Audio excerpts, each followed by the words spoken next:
എനിക്കെന്നും ഓർത്തിരുന്നാൽ മതി. അപ്പനും അമ്മയും എസ്റ്റേറ്റുകളിൽ നിന്ന് കൂലി വേലയെടുത്ത് കൊണ്ടുവരുന്ന ഭക്ഷണ രുചികൾ നുണഞ്ഞിരുന്നാൽ മതി. രാത്രി സ്വപ്നങ്ങളിൽ വിളിക്കാതെ എത്തുന്ന കറുത്ത രൂപങ്ങളിൽ പേടിയാണ് എനിക്ക്. ഞങ്ങളെ തോൽപ്പിക്കാനെത്തിയ കറുത്ത ജൂലൈ 30 ഇരുണ്ട രാത്രിയെ വെറുത്തുവെങ്കിലും അതിജീവിക്കുന്നു ഞങ്ങൾ, പുനർജനിക്കുന്നു ഞങ്ങൾ. പ്രിയരെ, ഞാൻ അവതരിപ്പിക്കുന്ന കഥ ഞങ്ങൾ അതിജീവന പാതയിൽ. 3 മാസങ്ങൾക്ക് മുൻപുള്ള എൻ്റെ കൊച്ചു നാട്ടിലേക്ക് ഞാൻ നിങ്ങളെ ക്ഷണിക്കുന്നു. വശ്യസുന്ദര ഭൂമിത്, സ്വപ്നസുരഭിലഹരീത്, ഹരിതക ഭംഗിയിൽ ഒഴുകും മലകളിൽ പുഴയുടെ സംഗീതം, കളകള സംഗീതം. വർഷങ്ങളായി ഉണ്ടതും ഉറങ്ങിയതും നടന്നതുമെല്ലാം ഈ താഴ്വരയിലായിരുന്നു. ഇതൊരു സ്വർഗമായിരുന്നു. സ്നേഹിക്കാൻ മാത്രം അറിയുന്ന മനുഷ്യരുടെ സ്വർഗം. അതെ, ദൈവത്തിന്റെ സ്വന്തം നാട്. സഹോദരങ്ങളുടെ മനസ്സിൽ എന്നും സ്മരണ ഉണർത്തുന്ന ഒത്തിരി വിനോദയാത്രകളുടെ ഓർമ്മ പകർന്നിട്ടുണ്ട് പലർക്കും ഞങ്ങളുടെ നാട്. ആതിഥേയത്വത്തിന്റെ നന്മയൊഴുക്കാൻ മാത്രമേ ഞങ്ങൾ പഠിച്ചിട്ടുള്ളൂ. അതേ ഞങ്ങളെ പഠിപ്പിച്ചിട്ടുള്ളൂ. അപ്പനും അമ്മയും രാവന്തിയോളം മണ്ണിനോട് മല്ലിട്ട് മണ്ണിനെ സ്നേഹിച്ചു കഴിയുന്നത് കണ്ടാണ് ഞങ്ങൾ ഉണരുന്നതും ഉറങ്ങുന്നതുമെല്ലാം. പക്ഷേ അന്നു മാത്രം ഞങ്ങൾ ഉണർന്നത് ഒരുപാട് അച്ഛൻ അമ്മമാരുടെ ദീനരോധനം കേട്ടായിരുന്നു. കുഞ്ഞുങ്ങളുടെ അലമുറകൾ കേട്ടായിരുന്നു. ഓർക്കാൻ വയ്യ, സർവ്വതും കൈവിട്ട്. ഓർമ്മകളിൽ നിങ്ങൾക്ക് മാത്രം മരണമില്ലേ? എല്ലാവരും ഉണ്ടായിട്ടും ആരുമില്ലാതായ എന്റെ സ്നേഹ, ഒന്നുമില്ലാതിരുന്ന ഈ ദേവികയെ ചേർത്ത് പിടിച്ച എന്റെ പ്രിയ കളിക്കൂട്ടുകാരി. ഒത്തൊരുമിച്ചു കളിച്ചൊരു നാളിൽ ഒത്തിരി നാടുകൾ കണ്ടു ഞങ്ങൾ, കോർത്തു പിടിച്ചു കൈകൾ ചേർത്തു വയൽ നാടിൻ്റെ ചാരുത കണ്ടു, വയൽ നാടിൻ്റെ ചാരുത കണ്ടു. ദേവിക, എന്റെ ദേവൂട്ടി, പഠിക്കാൻ മിടുക്കിയായവൾ. നന്നായി ചിത്രം വരയും. പലപ്പോഴും വരച്ചിട്ടുണ്ട് എന്നെയും നമ്മുടെ നാടിനെയും. ഓർമ്മ വെച്ച നാളുകൾക്കപ്പുറത്തെന്നു അനാഥാലയത്തിന്റെ അകത്തളങ്ങളിൽ സ്നേഹമേറ്റു വാങ്ങിയവൾ. അമ്മത്തൊട്ടിലിന്റെ നോവിൽ പുതഞ്ഞെടുത്ത സ്നേഹം അറിഞ്ഞു വളർന്നവൾ. എപ്പോഴും അവൾ എന്റെ പ്രിയ കൂട്ടുകാരിയായി. ഒറ്റപ്പെടുത്തിയില്ല അവളെ ഞാൻ ചേർത്തെന്റെ ഹൃത്തടം സ്നേഹ കടലായി മാറി. മാതൃവാത്സല്യം പകർന്നെന്റെ അമ്മയും നിറവേറ്റി അച്ഛന്റെ കടമയെന്നപ്പനും. കഥ ചൊല്ലി മുത്തശ്ശി പാട്ടുകൾ പാടി നാം ഒരു മനമൊരുമയിൽ കൂട്ടിരുന്നു.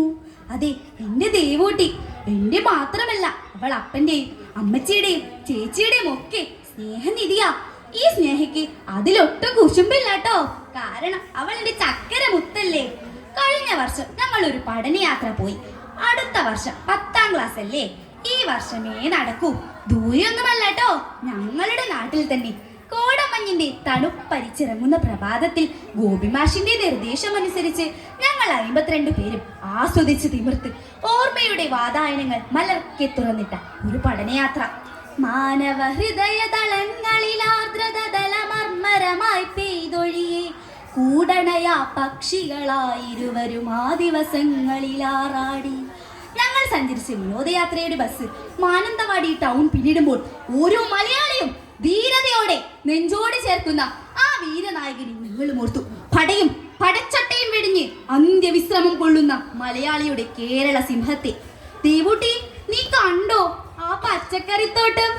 കാണുന്നു സ്നേഹേ, എന്ത് രസല്ലേ.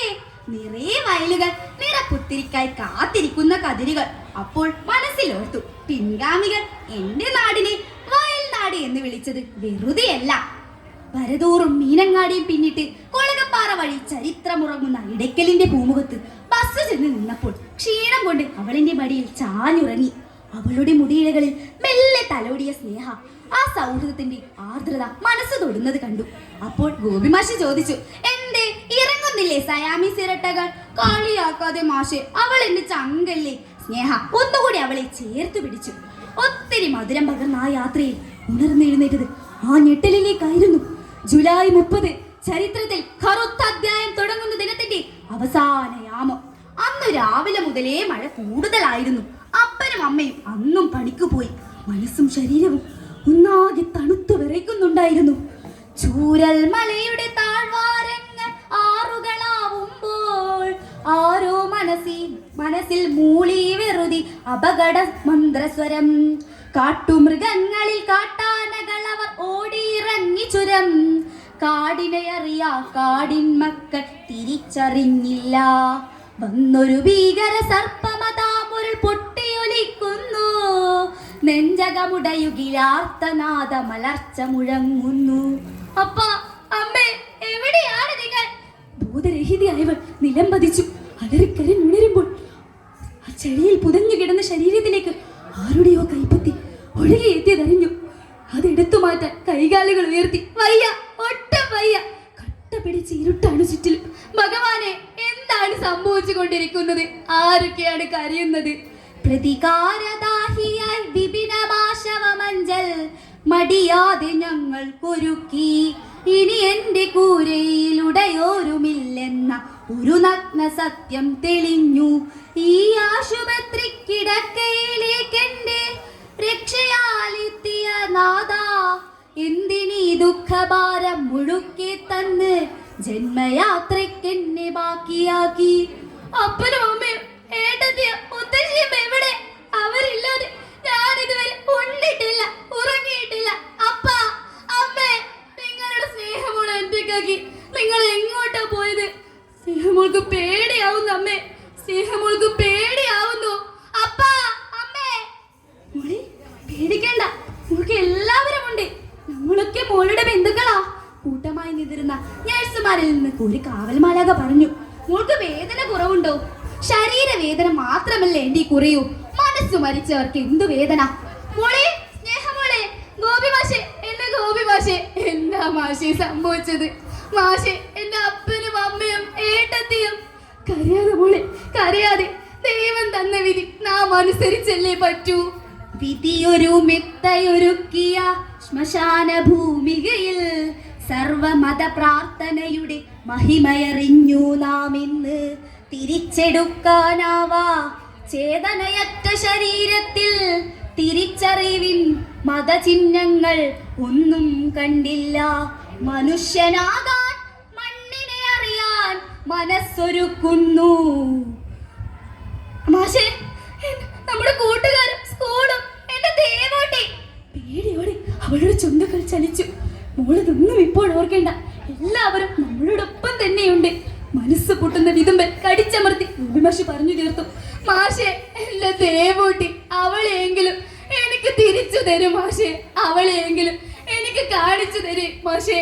മോളെ, സ്നേഹമോളുടെ കൈ ചേർത്ത് പിടിക്കാൻ ദേവൂട്ടി ഒപ്പം തന്നെയുണ്ട്, ഈ ഹോസ്പിറ്റലിൽ തന്നെയുണ്ട്. മാഷ് കൊണ്ടുപോകാം അവളുടെ അടുത്ത്. മോൾക്കിപ്പോ അല്പം നടക്കാലല്ലേ? നടക്കാം മാഷെ, നടക്കാം. എനിക്ക് കാണണം അവളെ. അതാ ഹോസ്പിറ്റലിലെ ഒരു മുറിക്കകത്ത് കട്ടിലിൽ തലയാണ ചാരി വെച്ച് നിർവികാരമായ മുഖഭാവത്തോടെ അവൾ ഇരിക്കുന്നു. ദേവിക, എന്റെ ദേവോട്ടി, ദേവോട്ടി, മോളെ. നൊമ്പരമലിയുന്ന സ്നേഹവാനിൽ ഹൃത്തടം ചേർത്തവർ കൂട്ടിരുന്നു. കൈവിടില്ലാത്മാവു വേർപ്പെടും നാൾ വരെ ചേർത്തു പുൽകിയവർ കൺതുടച്ചു. മനസ്സു നുറുങ്ങുന്ന കാഴ്ചയ്ക്ക് സാക്ഷിയെ ഗോപിമാഷു പറഞ്ഞു, തോൽക്കില്ല മക്കളെ, നാം ഒരിക്കലും തോൽക്കില്ല. ഈ ദുരന്ത മുഖത്ത് നമ്മളെ ചേർത്ത് നിർത്താൻ ഈ മലയാളക്കര മുഴുവൻ നമുക്കൊപ്പമുണ്ട്. ചിരിക്കോ, മനസ്സ് തുറന്ന് ചിരിക്കോ, നമ്മൾ അതിജീവന പാതയിലാണ്. എന്റെ കൊച്ചു കഥ ഇവിടെ പൂർണ്ണമാകുന്നു. നന്ദി.